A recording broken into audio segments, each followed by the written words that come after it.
Pittsburgh loves knowing what's going on. They love knowing each other, and our drinkers love knowing who makes their beer. So we're really putting ourselves out there as far as who we are and what we're doing. Yep, so this is where we crush these grains and soak them in hot water, and that creates our mash. Okay. And that also is what creates that sugary substance that creates the beer. Okay. But depending on when we add those hops in the boil will provide different effect. The longer that those hops are boiled, the more we'll just get more of a bite character from them. The later we'll get flavor and aroma. Okay. So. I'm a bite guy. I like to have a good beer bite. Yep. Yeah, you'll have to try our IPA sometime. Okay.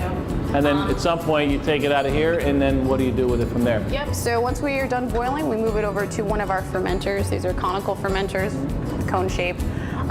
24 barrel brew house as well, so we can make up to 24 barrels in between 2 batches. Move it over to here, we add yeast, and that yeast takes the sugars that we created over here and turns those into ethanol and CO2. So a beer at a minimum is going to be in the fermenter for about 2 weeks, max maybe a month and a half. It really depends on the style of beer. So this is an Irish coffee stout. So it has a milk stout base, and we have French oak chips in it that were soaked on Irish whiskey. So it's going to be really unique. So this is a blend of Irish whiskey flavor combined with beer. Am I getting it right? Yeah, so I kind of was just mimicking an Irish coffee itself is what I was really going after. So this is good. Yeah. Yeah. Aroma's coming out really nice. Oh yeah. Tell me about how it is that you create different types of what I'll call blends. I mean, that's got to be the creativity part has to kind of be neat. Knowing what the how to combine Irish whiskey with a certain brew or whatever. That sounds like that'd be an interesting part of what you do. Yeah, truthfully, I think that's a big reason why a lot of brewers get into it, is because there's so much science behind it, but there's a lot of art and creativity. So when I went to think about what is going to be unique, it's very typical to see a dry Irish stout, and I'm like, well, I want to make a twist on this. I have a very rich Irish background, and I'm pretty sure I made a beer that my grandma would be proud of. So where do you do when you have a creative moment where you want to figure out like this green tea we just talked about?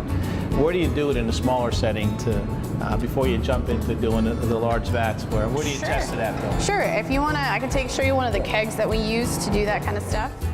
We primarily use this to move yeast from one tank to another, but I have a couple others that allow us to soak the beer on a certain type of fruit, do the matcha, so stuff like that. This is a really great keg to have. That's your sample take, so to speak. That's where you try to make your different great craft.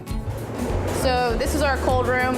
All of these tanks in here are single walled, so that's why they're in this particular room. We maintain our temperature around 38 degrees, which is the proper serving temperature for it. Comparatively to our fermenters, they actually have glycol running, so we can individually control the temperature for those fermenters.